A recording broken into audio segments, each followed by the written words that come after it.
use storytelling in English classroom. But my dear friend, I'm telling you, mathematics is a wonderful, wonderful subject you can use storytelling. We must use the stories to introduce, reinforce, or summarize concepts. So when you grab attention of your students, they listen to you. Whenever we are using any anecdote, it's really important they should be short and crisp. Storytelling technique has done wonders in my classroom. My students, they have exponentially, I would say exponentially, their confidence has built up and their personality has improved.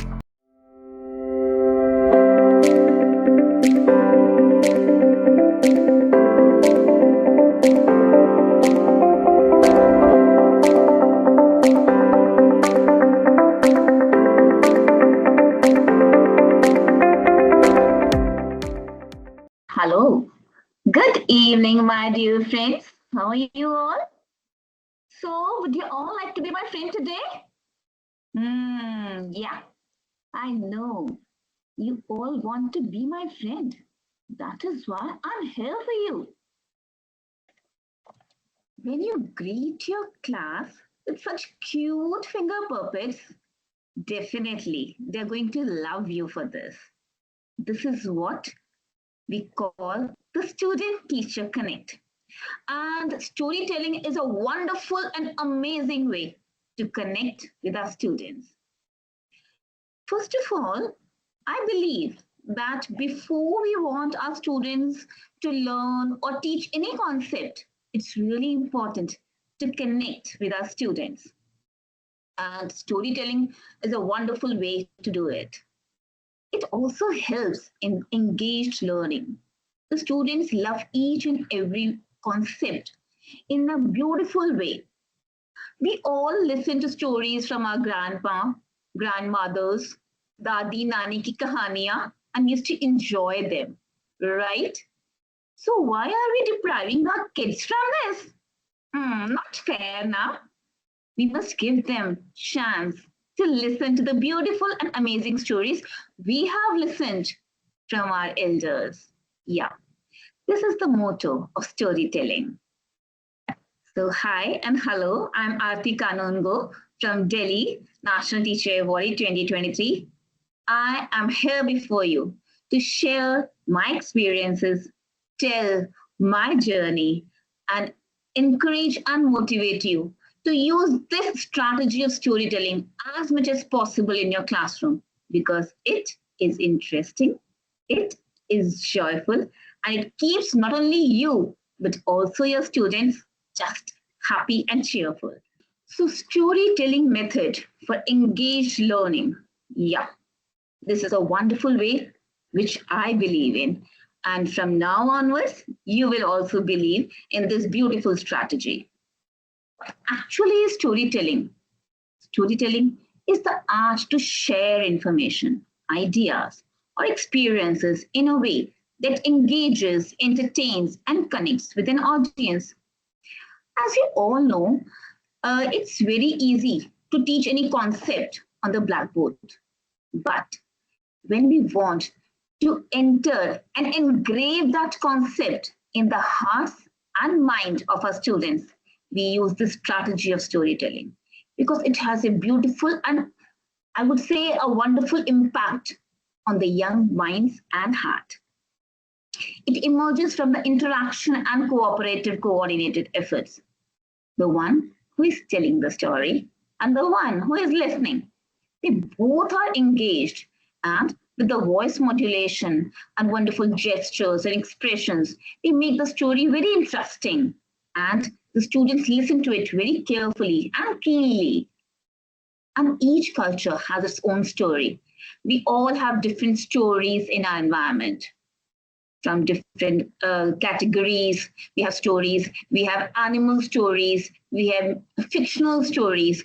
So our culture has many different stories. We have Jataka stories, we have Panchtantra stories, and these are passed down through the generations to preserve traditions, teach important lessons, and bring people together.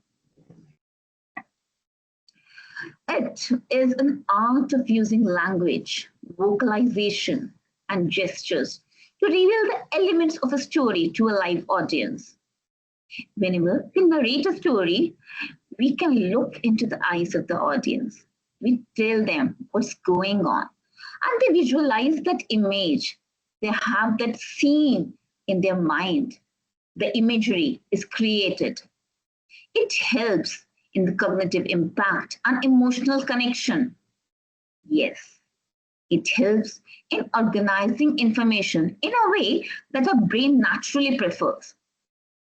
Actually, our brain loves to listen to stories because it touches each and every part of the brain. The human emotions are tickled and it kindles the nurture the students as well. It creates a mental schema, making it easier to recall the information. Suppose I tell you that if you want to learn anything which is maybe you find it difficult, you can create a story.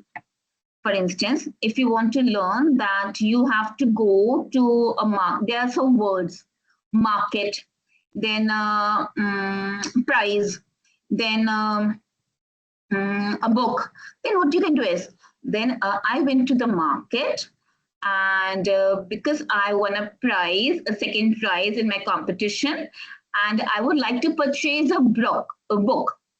So the words, the keywords, market, price, and book, they are these keywords. You can join these keywords in the form of story, and it helps in the recall of information.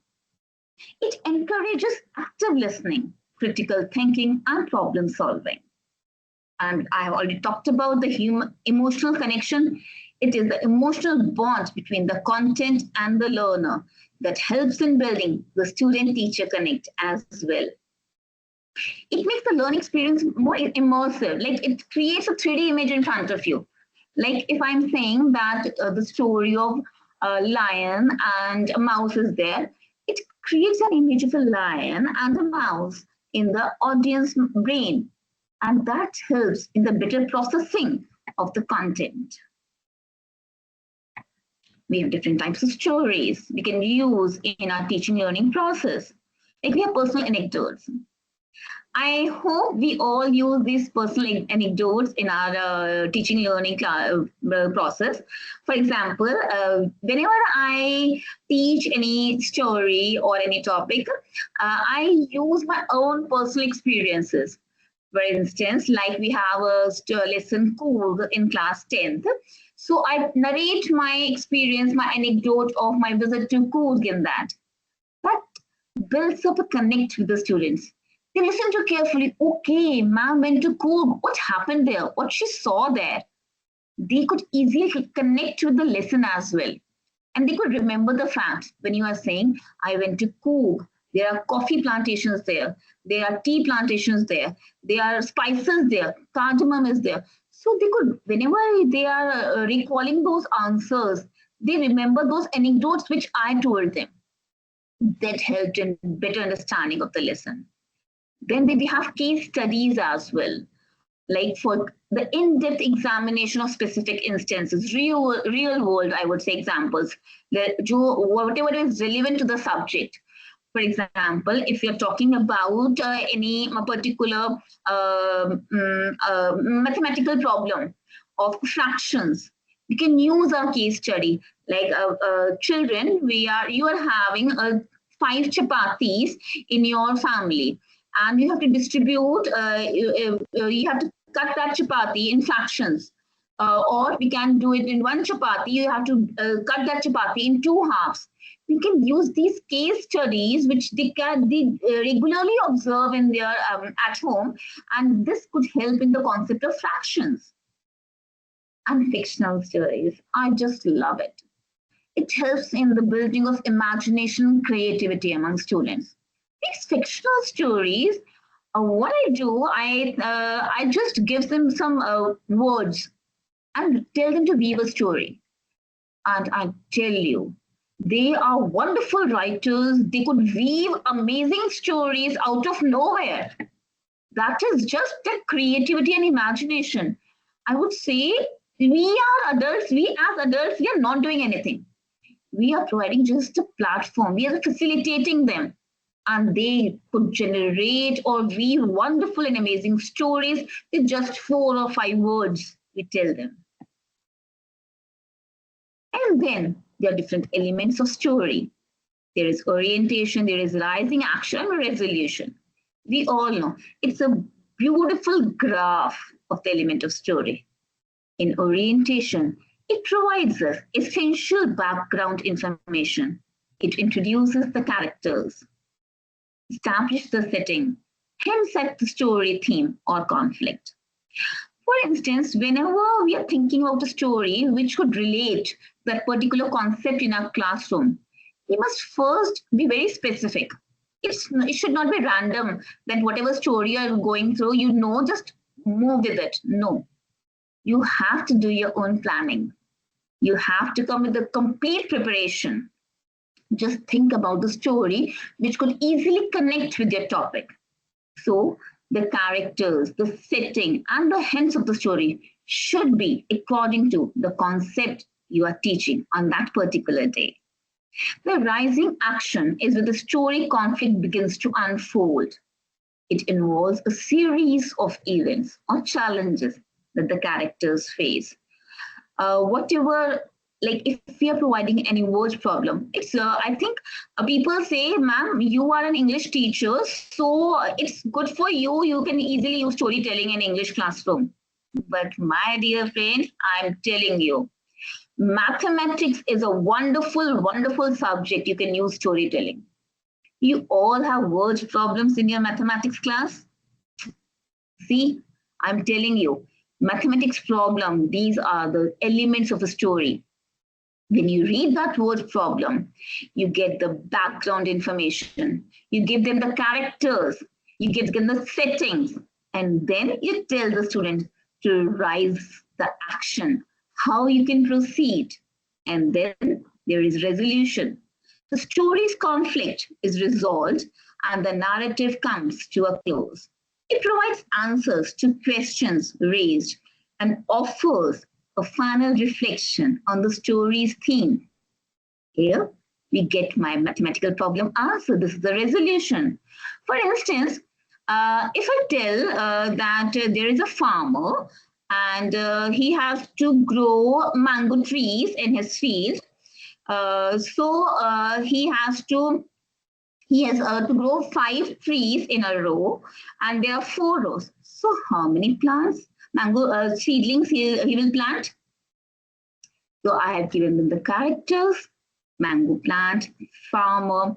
I told them setting that 5 columns and 4 rows. I have given them the theme, and then the children think about it. Okay, 5 trees this way and 4 here. So 5 plus 5 plus 5 plus 5, it's 20. 20 trees will be planted. So then the student themselves, they reflect upon, they do their own critical thinking and come with a solution. Yes, 5 multiplied by 4 is equal to 20. So they got their concept of multiplication to a simple story. So all our mathematical word problems are stories for us, settings for us. Integrating stories into lesson, it is definitely very important. We can't just move around beating the bush with the story. We have to be very clear with the lesson's objective. The story should serve as a vehicle for teaching a specific concept, skill, or value. It should not be random. Whatever topic you are taking, whatever skill you are teaching, or whatever value you want to inculcate, it should just hit the nail. The story should just hit the nail. The stories can be used to introduce a new topic, illustrate a complex concept, or review and reinforce previously covered material. We must use the stories to introduce, reinforce, or summarize concepts. What we do? Just start a lesson with a story to capture attention. Like, I tell you, Let me capture your attention with all these sweet little chubby cute finger puppets. So when you grab attention of your students, they listen to you. Because we all know the attention span or the concentration of the students differ. And they quickly want to distract from the main topic, from the main subject. So just to grab their attention, it's really important. We keep them pumped up, we keep them motivated, we keep them telling, hey, listen to me, I'm there for you. So in this way, it's really important that I think, is the screen blur? Sorry, I just looked. Is the screen blur? Ma'am, yeah, your screen is a little blurred. Yeah, must be the net.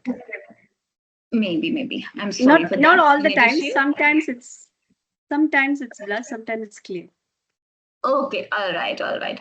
I just saw this my message in the chat box. So, Yeah, when anyways, you move a lot, it gets blurred. okay. Just I can do one thing. Just a minute. Let me do.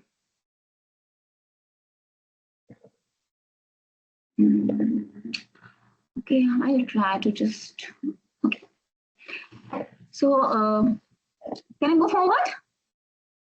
Yes, ma'am. Yes. Just a minute.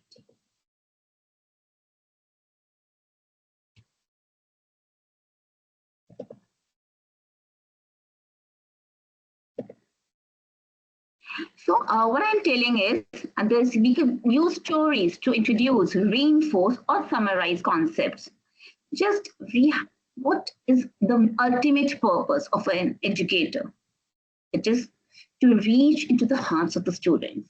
So it's really important to reinforce each and every concept and summarize it. We must start to listen with the story to capture attention and set the context for what students will learn. Throughout the lesson, use short stories or anecdotes to reinforce key points. I told you that whenever we are using any anecdote, it's really important. They should be short and crisp. Just hit the nail and conclude the lesson with a story that encapsulates the main idea covered. It's really important. Whenever we are summarizing any lesson, it must have all the links connected into one another. Now, integrating stories into lessons. We must encourage student participation through stories. As I told you, it's not just one-way process. It has to be communicative, interactive. So we must give ample opportunities to our students to participate in the stories. I would say in my regular classrooms, I always read stories. We have a beautiful period every week viewing the story. And I just give some words, some hints or keywords to my students, and they could be wonderful stories, I told you. So involve students in the process by asking them to contribute to the narrative. Sometimes I ask them, just say one word, give me one word. So they themselves give me 8 to 10 words, and then they themselves try to weave a story. That gives the feeling of ownership. The students own their own story. That gives a powerful feeling to them that this is my story. They feel empowered, I would say. This confidence helps in their personality development. So it's not just a simple story, it is the story, I would say. So then we must blend the storytelling with multimedia elements. We all know that images, videos, and diagrams, they complement your storytelling. It helps you in building a beautiful image. The visual aids can enhance understanding and make the story more engaging. I would like to share that all my students in my classroom, whenever we are going through any story, any lesson, they prepare finger puppets. And it's very simple and easy to prepare finger puppets. You need not spend anything, I would say. Just a paper, a piece of paper, and one color, black or whatever color is required. They just roll the paper in their finger, make a beautiful cap, and then on that top of the paper, they just create that character, and that is their finger puppet. So it's very, and they could, now they're so much, I would say, skilled that they could create finger puppet in just 2 minutes. This is the, I would say, achievement. I would say the students are so pumped up, they are so engaged, they love this exercise, they love this beauty of storytelling that they want to do it. This is my achievement. I can use online platforms where students can create and share their own stories. And most of my students, they prepare their own stories and create it and share it. And techniques for effective storytelling. Yes, a good eye contact. Just look into the eyes of your students. They could be able to listen to you carefully. They could connect with you. This contact means connection. And the visible enthusiasm and expression. You should enjoy the story yourself before telling to your students. This enthusiasm must be visible in your words, in your gestures, in your expressions. The voice modulation and good volume is also important.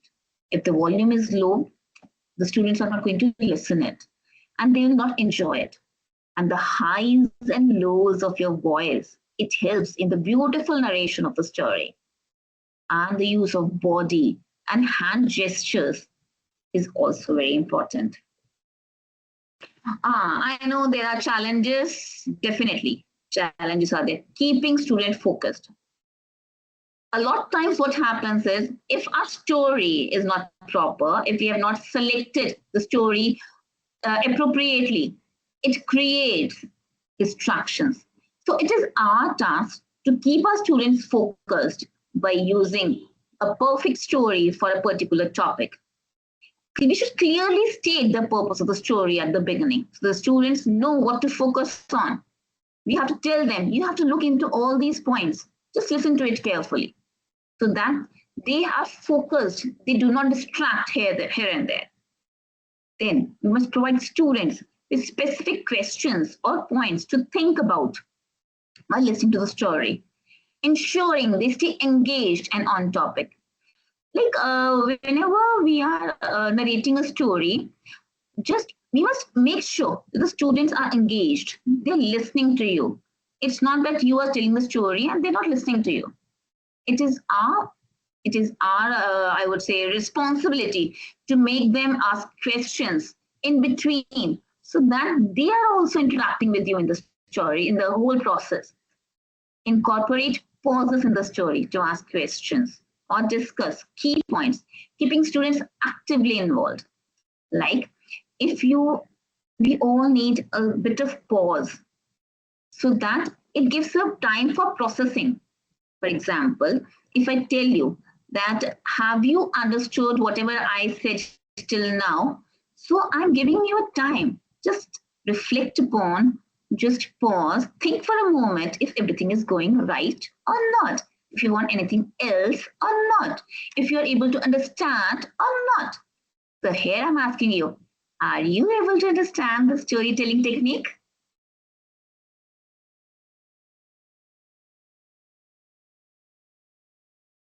Thank you, thank you. I hope you all are enjoying it, and I would definitely say that you are going to use this strategy wonderfully in your classroom when you yourself are pumped up. It is, yes, it's storytelling. Yeah, it is wonderfully, and I would say efficiently and effectively can be used for every class, every subject. Thank you. Now moving forward.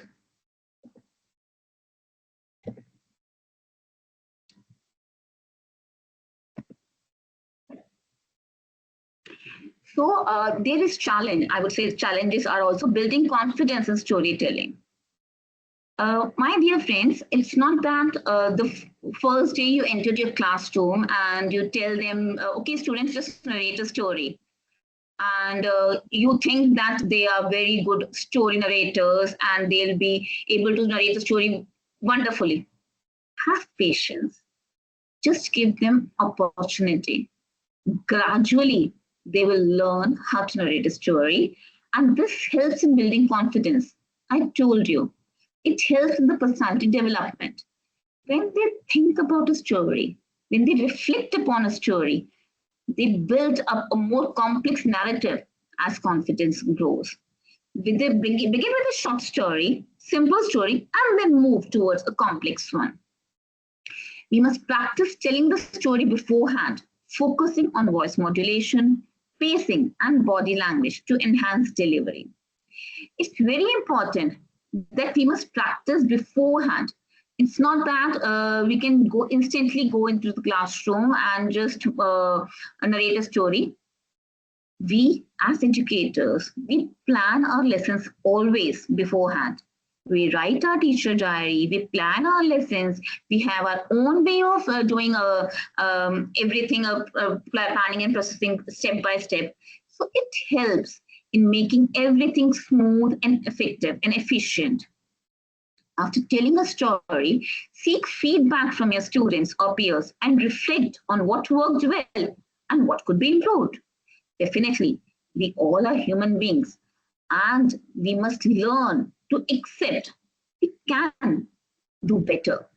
There is scope of improvement with every step. So it's not just we, as teachers, we must tell our students also that you will grow and learn. Thank you. And now I would like to tell you that this storytelling technique has done wonders in my classroom. My students, they have exponentially, I would say exponentially, their confidence has built up and their personality has improved. So what about you guys? Have you actually gone through any of this story and experienced any reaction, or you have tried this strategy in your own classroom? Okay, Ma'am, story. Dhruv has asked for a story. Yeah. Yeah, sure. So let's move ahead with the story. What type of story you want? Just tell me. I will narrate one. I will just create one. Just give me anything. From nowhere we can create a story. Just give me a word or two. We'll create it. No? Okay. No, ma'am, I think Let me think. Yeah. Okay. A problem solving in maths. I got a clue. Okay. or For any math. physics concept, Yeah. solar system. Yeah. We'll do it. So for solar system, there is a, I would say, big family. It's not a nuclear one. It's a very big family. The grandpa is very strong. And the name of the grandfather is Sun. He is very strong and bright.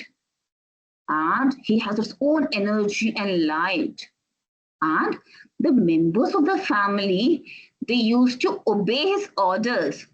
They all have to move in a particular orbit. And there are 8 family members apart from the grandfather. The first one is Mercury. He's very sweet and cute and timid and small.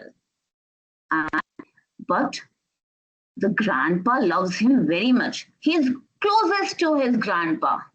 And then there is Venus. Venus is a slightly bigger than Mercury and it is very hot. Then we have a beautiful blue-green member of the family. It is Earth. And you know, Earth is very cool. Other planets are hot. And so nobody wants to go there. But the third member, the earth, everyone wants to come there. Everyone wants to play, run, enjoy. And that is why it is always filled with humans and animals. He has a lot of human friends, a lot of animals, a lot of plants are there. There are no plants, no animals on other planets, on with any other family members. But Earth has many friends. And then there's a other planet, other friend, other family member. That is Mars. Mars is almost, I would say, equal to Earth. But what Earth said, let's make a plan to move to Mars. So we've sent a satellite to Mars. Then there is a plan. Jupiter. Wow, what a big planet. It also has many other family members, which they are satellites. Satellites are the extended family of this family of Sun. And Grandpa takes care of everyone, that nobody roams here and there. Everybody moves to their own orbit. In this way, then there is another family member, Saturn. Saturn tries to be very smart and beautiful with its beautiful rings. And everybody loves those rings. The Saturn rings are wonderful and beautiful. Then lastly, Uranus and Neptune. They are also there, but they never listen to Grandpa. So Grandpa is a bit, he doesn't talk to them much. So they are always hiding because they are always scolded by Grandpa. So Uranus and Neptune are in the end. And Neptune, it's very cold. It's very cold, what to tell you. So, because Grandpa does not want to give him the heat of his strength, that is why Neptune is very cold. So, children, this is a beautiful solar system family with 8 members plus the head of the family, the Sun. And about the fairy, okay, fairy. Fairy, okay. Just close your eyes. Just open your eyes. Close your eyes and open your eyes. And then we have this beautiful, oh, I think there is a rabbit. I use all these tools, these hairbands, these puppets in my classroom. So I'm using it here also. So there is a rabbit. This rabbit hops here and there, jumps here and there. And then he found a cute little baby. That baby is very sweet. And then rabbit went to that girl. Hello. Why are you here? What is your name? And the girl said, my name is Eliza. I don't know where I am. I've lost my way. Then the bunny said, okay. So you're having these beautiful wings. Are you a fairy? No, I don't know. I'm just born here. There was a beautiful flower. When the petals of that flower opens, I was born. Okay, the bunny said, so you are a flower fairy. Wow, you are so colorful. You are so sweet. That fairy said, thank you, but I am lost. I don't know where my parents are. The bunny said, no problem. I will help you. The fairy said, okay. So how can you help me? The bunny said, I'm going to tell you that. You know what? You were born, you are a flower fairy, and your wings. Just use your wings and try to fly. Fairy said, okay, but I don't know how to fly. Now the bunny, he understood that this is a young fairy. She doesn't know about her own potential, own qualities, own talents, those hidden talents. Now, Bunny thought of an idea. I must help her in knowing her own qualities.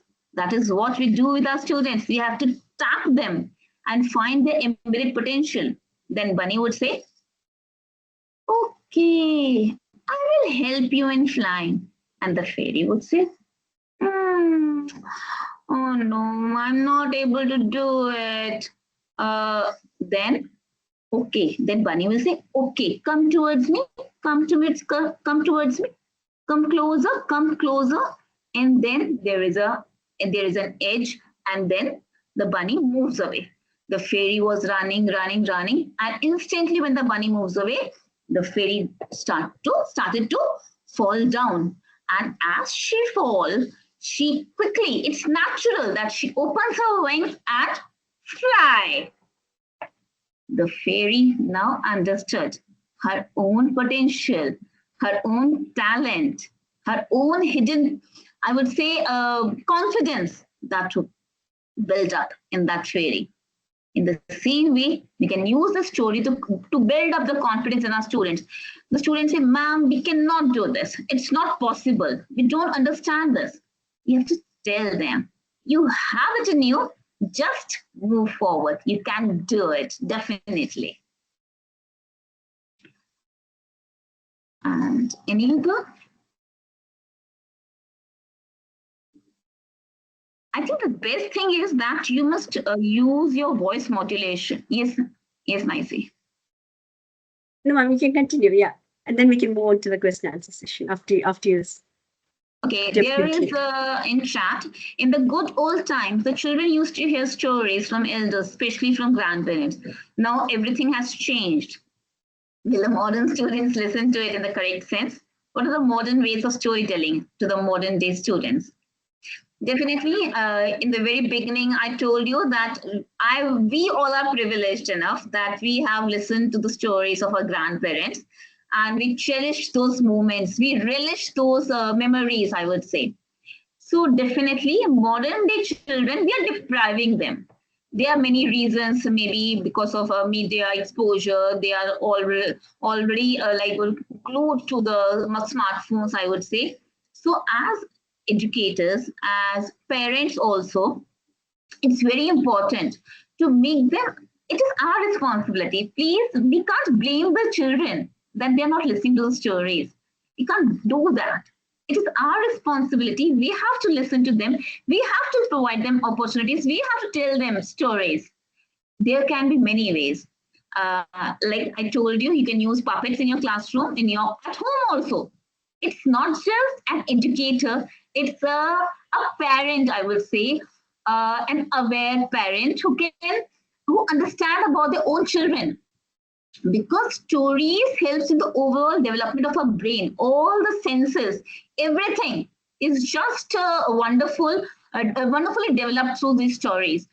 So whenever what I do is I do comic strips as well. If you remember, we used to do read a lot of comics during summer vacations. I think my age group, they used to read comics books a lot, but nowadays they are not no longer using comics books. So as educator also in my classroom, I have created a book. My students have complete book, a comic story of each and every chapter is there. It helps in the story development. They could weave out a story. They could script the story in the form of comic. And these are, I would say, simple steps moving forward. They can do wonders in with our students. And also for storytelling, it is my regular habit to narrate a story into a classroom. I think if you do it, as an educator, you will also be able to inculcate that feeling of nurture your students in this through the storytelling as well. For example, if we have in class 10th, we have a lesson of the snake and the mirror. In ninth, sorry, snake and the mirror. So I told you about anecdotes as well. I have witnessed myself an incident of snake. So I narrated my own anecdote to the students, telling them about snakes, the features of snakes, what do they do, how you can do that. So the students could relate those experiences and understand with each other's stories. And also these storytelling sessions are very important. You need, I'm not going to tell you move for the online module of storytelling, because I believe it is one-to-one conversation, one-to-one interaction that helps in the storytelling. If again I'm saying, okay, move a story through online media, online mode, YouTube story, you just watch a story through YouTube, that will not do. You, as teachers, you, as parents, must narrate a story. It is our duty. Don't outsource your work to social media. Don't outsource your work to YouTube, please. Don't do that. That will not do now, because it's not. That will not give you the fruits, what you want, the results what you want. That is only you are just passing your responsibility to the YouTube channel, and then you are blaming it also that she or he is always glued to the smartphone. This is not right. You can't blame it when it's your fault.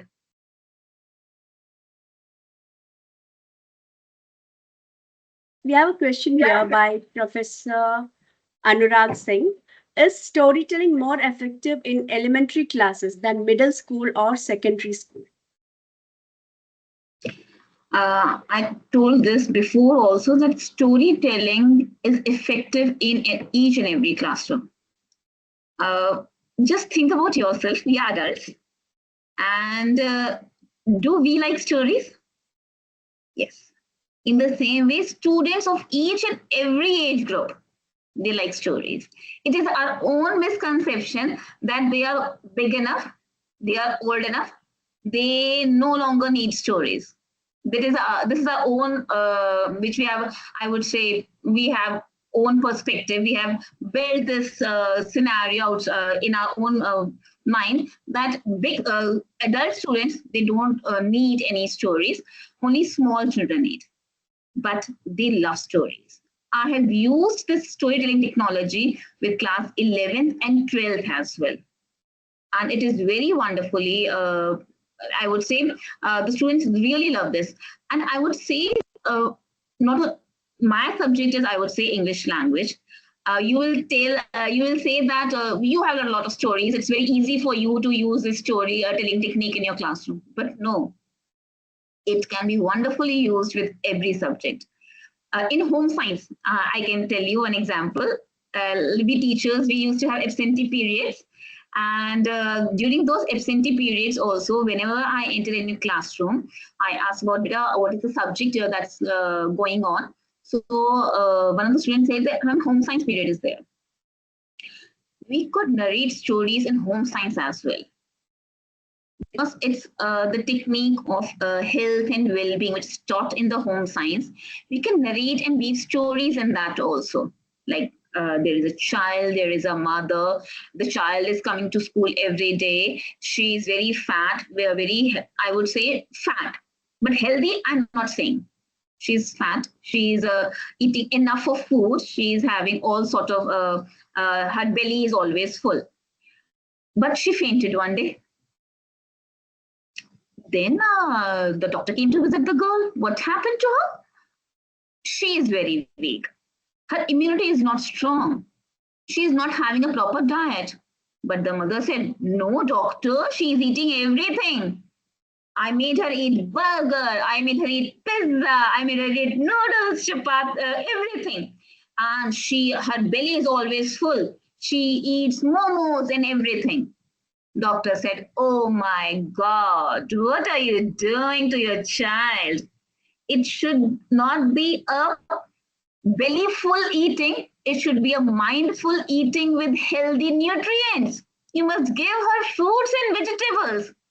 So these topics of home science, they can be beautifully taught to the students of 11th and 12th. And I'm telling you, these incidents, these narratives are not told by me, but by my students.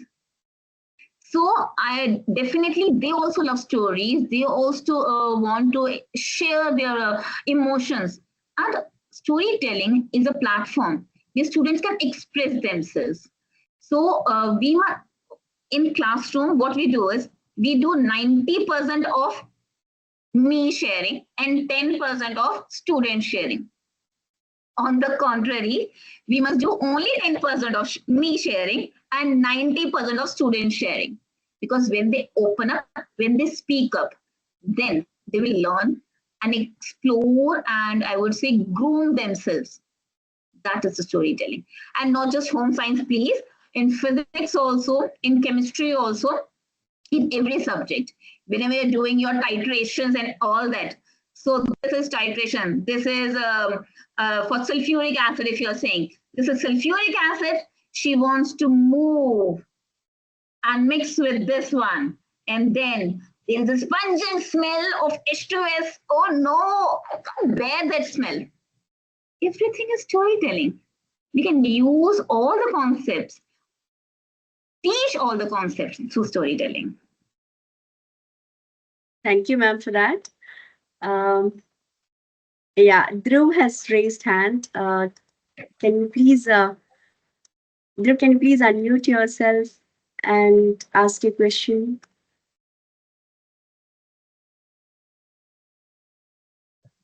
Yes, Dhruv, please. Are you listening?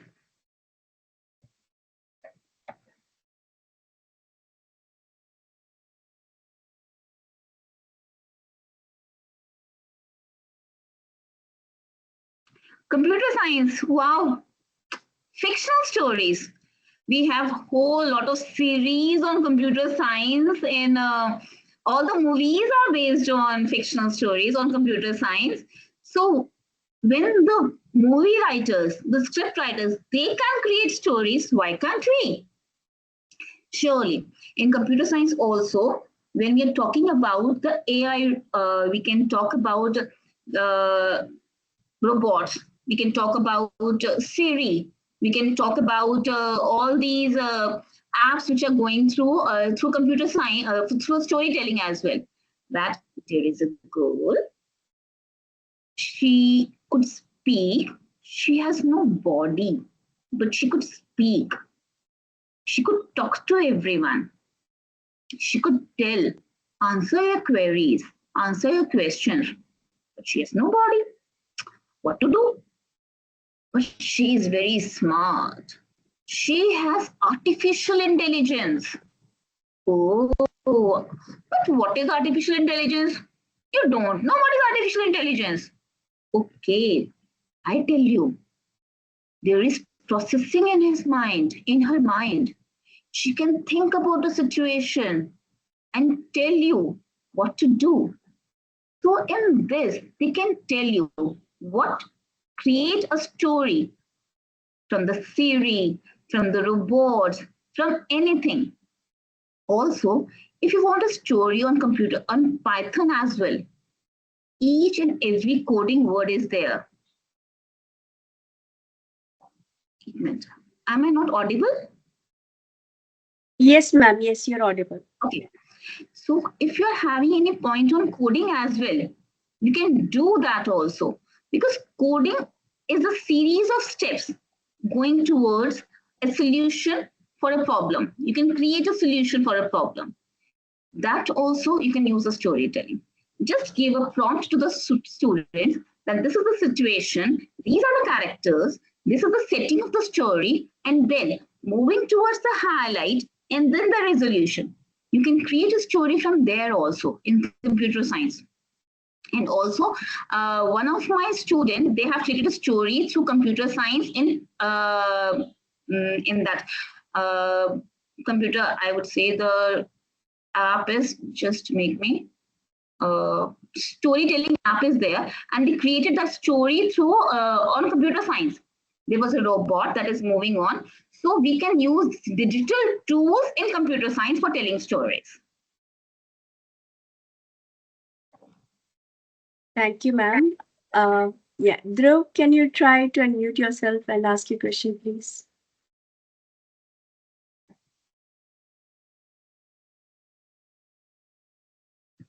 I think he's writing again, but he's not now. Please allow me.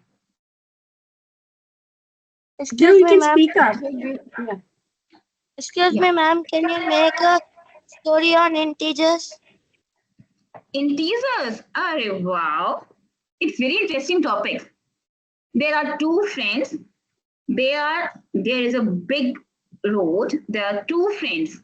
They are standing on the middle of the road, that is point 0.